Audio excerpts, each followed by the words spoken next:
Você sabia que Luiz Inácio foi posto ontem para fora de um palco no G7 por Emmanuel Macron por estar falando um monte de bobagens a respeito de IA e que ele ficou putinho da vida, fez pirracinha, bateu o pezinho e foi embora. Isso depois de ter levado um safanão da mão do braço de Donald Trump.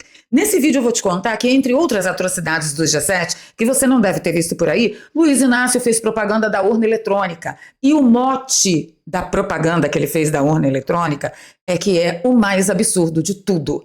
Vou te contar também sobre novos escândalos revelados no caso Daniel Vorcaro ou Vorcaro Gate, que vocês estão acompanhando detalhadamente aqui comigo no canal. E como eu disse a vocês ontem, André Mendonça levantou o sigilo da bagaça toda. E olha, gente, o que está saindo de sujeira de Daniel Vorcaro, da família de Vorcaro, do Henrique Vorcaro, não tá de brincadeira. Então agora é hora de você deixar o seu like e dizer para a plataforma que o nosso vídeo é legal, que ela precisa distribuir o nosso conteúdo. Se você é novo no canal, dá uma chance pra gente, se inscreva, ative o sininho. Se você já é de casa, passa o olho em tudo aí, que o preço da liberdade é sempre eterna vigilância. E bora pra pauta que eu vou ter que engatar uma primeira aqui e acelerar, porque tem coisa pra falar. Antes de ir para a cobertura do nosso amado presidente, né, só que não, eu quero dar uma passadinha numa fala que Tarcísio de Freitas fez a respeito da condenação de Eduardo Bolsonaro. Quero chamar a sua atenção para isso, olha aqui. Que aguardar o acordo sair e temos que aguardar o recurso que a defesa vai protocolar. Eu faço meus os argumentos que a defesa apresentou, então acho que a condenação foi injusta e não prejudica em nada o transcurso aí da eleição do nosso grupo, né? A eleição do Flávio, a eleição dos nossos senadores aqui. Então vamos aguardar agora.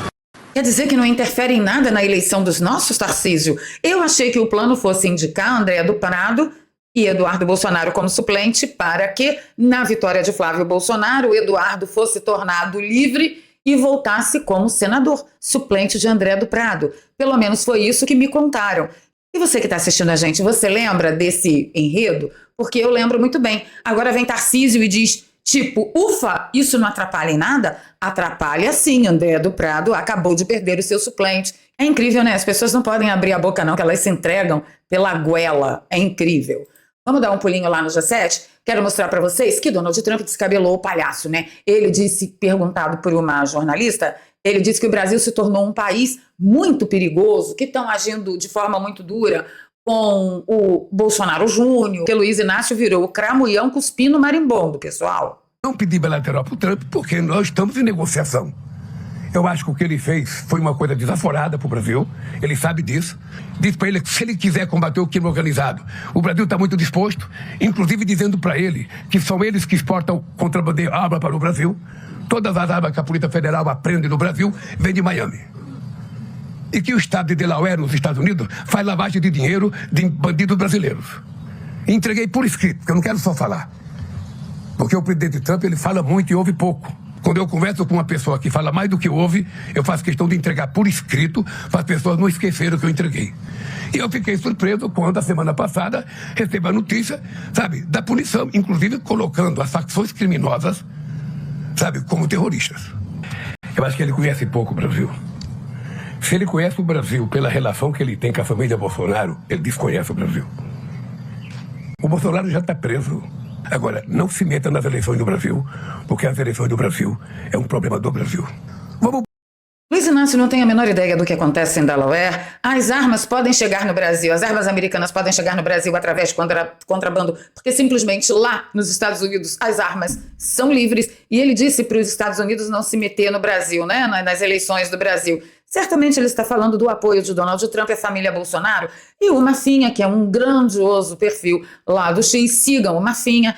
Ele fez o registro das vezes que Luiz Inácio interferiu em eleições de outros países, exatamente como Donald Trump, dando apoio aos Bolsonaro. Primeiro, foi no Uruguai em 2004. Segundo, 2006, Venezuela. Terceiro, 2007, Venezuela.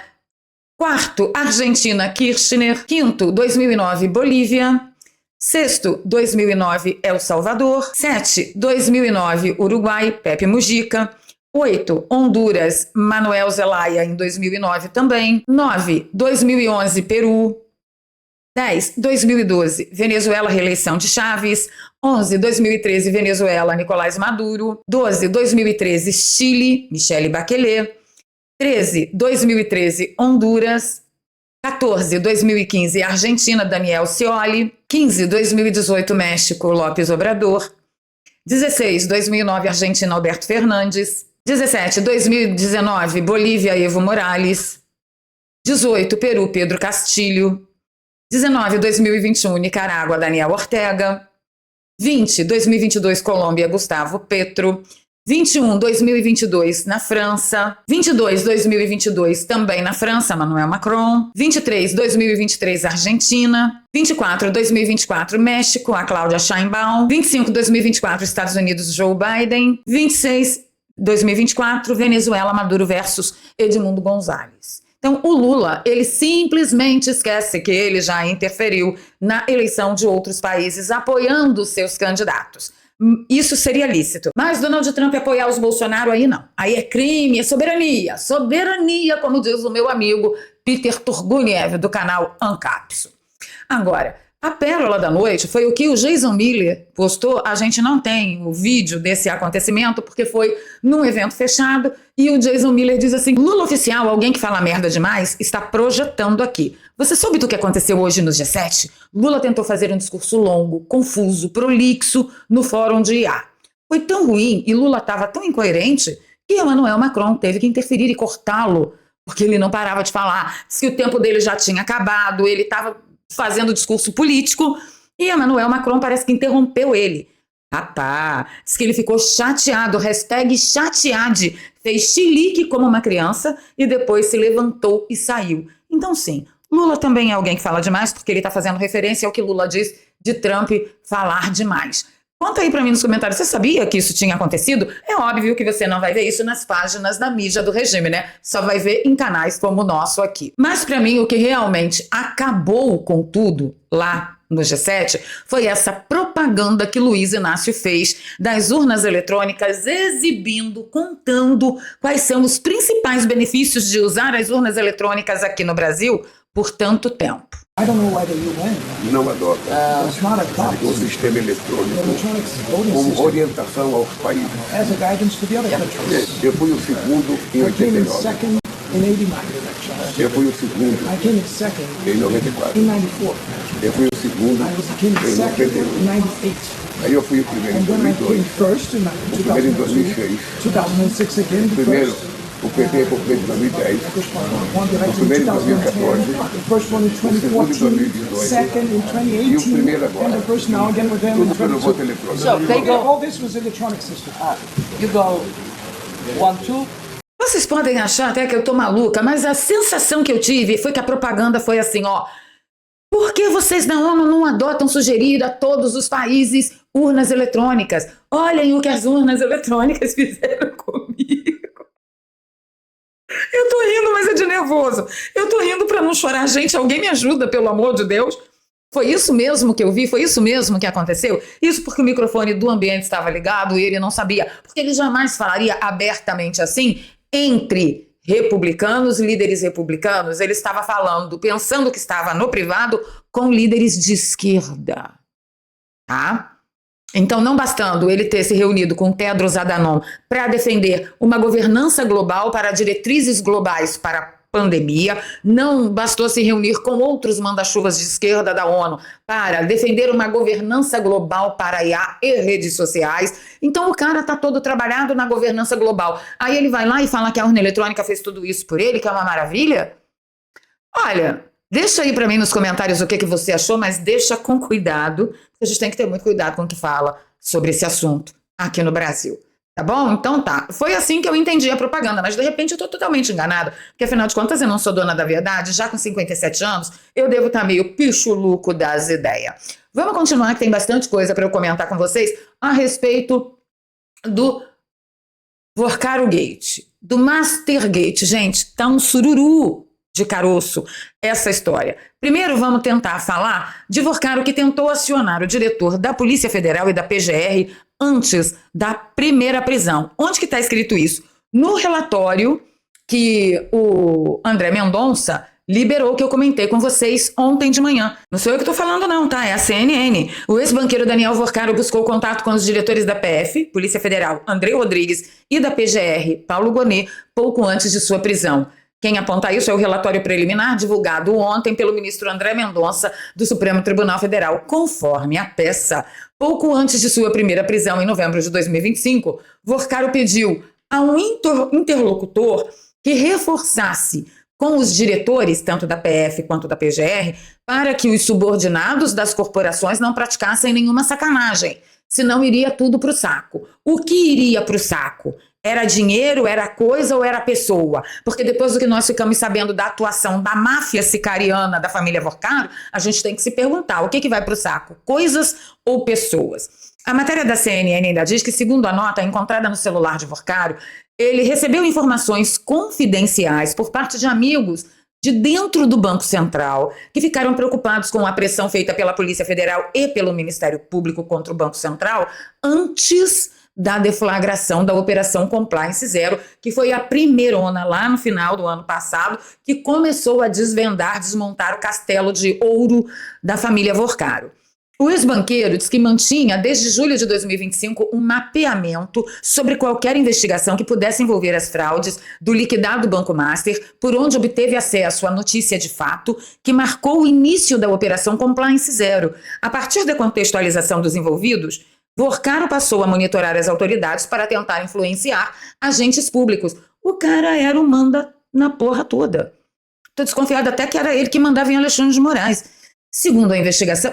gente, porque diz que quem paga manda, né não? Quem paga diz que música que vai tocar o negócio. E você dança, você que recebe dança. Segundo a investigação, a influência de Vorcaro conseguiu atingir o Banco Central, por onde soube da reunião sigilosa entre a Polícia Federal e o BCB sobre as investigações envolvendo o Banco Master. 4 dias depois, Vorcaro registrou o nome dos representantes da Polícia Federal que estiveram na conversa e de outros 3 procuradores da República que não estavam no encontro. Mais tarde, ele planejou uma viagem a Abu Dhabi, nos Emirados Unidos, para se encontrar com um interlocutor que estava presente na reunião e repassou as informações sigilosas sobre a operação. Caramba, mas tem que ir lá para Abu Dhabi? O que eles têm no corpo deles? Um chip transmissor de altíssima potência que, se ficar em território brasileiro ou em território americano ou na Europa, as fontes captam as suas palavras? Tem que ser em Abu Dhabi? Ah, gente, conta outra. A matéria diz que ele também sabia em que vara o caso seria julgado, qual o nome do juiz que tramitava o pedido. Quando interrogado pela delegada Janaína Palazzo sobre como teve tal informação, ele respondeu apenas que soube após a publicação na imprensa. Porém, o mesmo relatório, segundo a investigação da PF, foi o próprio Vorcaro quem vazou as informações para o jornalista. Autor do texto, a gente já cobriu esse fato aqui. O relatório informa, em prova disso, prints divulgados na petição, e o repórter recebia dinheiro de Vorcaro para publicar informações de interesse do banqueiro. Para aí? Não para aí. Olha só. O Diário do Poder diz que relatórios preliminares da Polícia Federal apontam que o ex-banqueiro teria financiado um grupo responsável por obter informações sigilosas, monitorar investigações, intimidar pessoas consideradas adversárias de seus interesses e, segundo a investigação, o núcleo recebia cerca de R$400 mil por mês. As conclusões constam nos autos da Operação Compliance Zero, cujo sigilo foi retirado pelo ministro André Mendonça. Os investigadores afirmam que Felipe Mourão, Henrique Vorcaro, que é pai de Daniel Vorcaro, atuavam como operadores financeiros responsáveis por parte de pagamentos destinados ao grupo. Gente, é uma perfeita lava-jato isso aqui. É a lista da Odebrecht lá na Petrobras. Quem lembra? Segundo a apuração, o núcleo realizava levantamentos sobre inquéritos policiais, processos judiciais, inclusive sob sigilo. Pense no moço que é um investigador de primeira grandeza. Além de acessar informações em sistemas restritos e monitorar pessoas consideradas uma ameaça aos interesses do banqueiro. E o moço botava os desafetos amorosos para correr também. Olha o Globo. Turma de Vorcaro planejou emboscada com droga e ofício fake da Interpol contra DJ e ex-jogador na NBA. Eu não vou nem ler a matéria não, mas o que me chamou a atenção foi a Interpol. Esse ofício fake, ele ia fazer um ofício fake com o logo da Interpol ou ele ia conseguir um ofício da própria Interpol que não tivesse valendo? Por que eu digo isto? Por que essa coisa passou pelas vozes da minha cabeça? Fica comigo até o final do vídeo, vem cá. O Eduardo Bolsonaro, após saber da condenação dele pela primeira turma, ele deu uma entrevista ao jornal Comunica Brasil, que o jornalista perguntou para ele: você acha que eles podem pedir a sua extradição? Senhores, olha só o que Eduardo Bolsonaro fala. respeito às leis básicas internacionais mínimas ou ao próprio direito constitucional brasileiro ou americano e vai devolver dando um sermão para Alexandre de Moraes. Como eu entendo que o Moraes, no passado, já tentou extraditar o Alan dos Santos e mesmo durante o governo Biden ele não foi feliz, porque aqui é a terra da democracia, o farol da liberdade, eu acho que ele não vai por aí. Ele vai ter medo de tomar esse sermão mais uma vez do americano. Mais uma vez, porque no passado, a PEMBOND, dia 7 de maio do ano passado, já deu um sermão no Moraes falando sobre a extraterritorialidade, quando o Moraes estava emitindo ordens para prender cidadãos americanos, querendo fazer valer a sua perseguição mesmo fora do Brasil, ou para derrubar perfis na internet no mundo inteiro, não só dentro do território brasileiro, que é o qual ele tem a jurisdição. Então, como eu acho que ele não vai por aí, porque ele já tomou esse sermão lá do governo americano durante o Alan dos Santos, talvez ele possa tentar via Interpol. Só que ele vai cair na mesma questão. Porque se porventura ainda a Interpol for favorável ao Moraes, e eles conseguirem, em alguma viagem minha ou qualquer coisa, me prender, ainda assim, um país ele não cumpre cegamente as determinações de outro país. Então vamos supor que eu estou num país estrangeiro, a Interpol me pega, e aí esse país ele vai fazer uma análise, igual os americanos fazem, igual a Itália fez sobre a Zambelli, igual a Espanha fez sobre o Oswaldo Eustáquio, igual em vários outros países, e vão olhar e vão perceber claramente que como eu não fui citado, como não houve a ampla defesa do meu lado, como não temos aí um juiz imparcial, é muito difícil que prospere essa ação do Moraes. Interessante, Eduardo, ter citado o Interpol, e eu, se fosse ele, não teria tanta certeza que a Interpol avaliaria com tanta destreza e com tanta honestidade sobre sua condição judicial, e eu vou mostrar para vocês. Vejam vocês se eu não tenho razão. Olha só essa sequência de notícias. A CNN noticiou no dia 9 de junho de 2026 que Lula visitou a sede da Interpol defendendo cooperação contra o crime organizado. Eu preciso lembrar a vocês que no primeiro vídeo que eu passei aqui, o primeiro corte, neste vídeo de Lula, ele dizendo para Trump que se Trump queria combater o crime organizado, Trump tinha que entregar ao Brasil o Ramagem, o Alan dos Santos, esse pessoal brasileiro criminoso que estava sendo guardado em território americano. Então, Lula tratando de cooperação contra crime organizado na Interpol, trata-se disso, não se trata de combater as facções terroristas, pelo menos é o que eu acho. E anteontem, o Instituto Chupa Lula, no dia 15 de junho, noticiou que, de olho em Trump, Lula se reunirá com o Interpol para ampliar combate ao crime organizado. E vocês acreditam que foi exatamente isso que aconteceu? Olha aqui o que conseguiram trazer pra gente, ó. Um vídeo, chefes da Interpol e da Polícia Federal chegando para reunião com Lula em Genebra. Aí vocês acham mesmo que Eduardo Bolsonaro pode ficar tranquilo? Mas eu fui um pouco mais fundo e fiquei me perguntando, quem será que é o bambambam da Interpol? O delegado brasileiro assumiu o comando da Interpol em 2024. Ele é o Valdeci Urquiza, foi eleito como novo secretário-geral da Interpol, a maior organização policial do mundo. Uma primeira eleição ocorreu em junho deste ano e, na terça-feira, lá em 2024, uma nova votação que ocorreu em Glasgow, na Escócia. A maior parte dos 196 membros da Interpol concordaram com a indicação de Urquiza. De acordo com a Polícia Federal, Valdeci se torna o primeiro representante de um país em desenvolvimento a ocupar esse cargo nos 100 anos de existência da Interpol. Aí eu caco os meus botões. Espera aí, deixa eu fazer uma busca para não ser injusta. Eu odeio injustiça, né?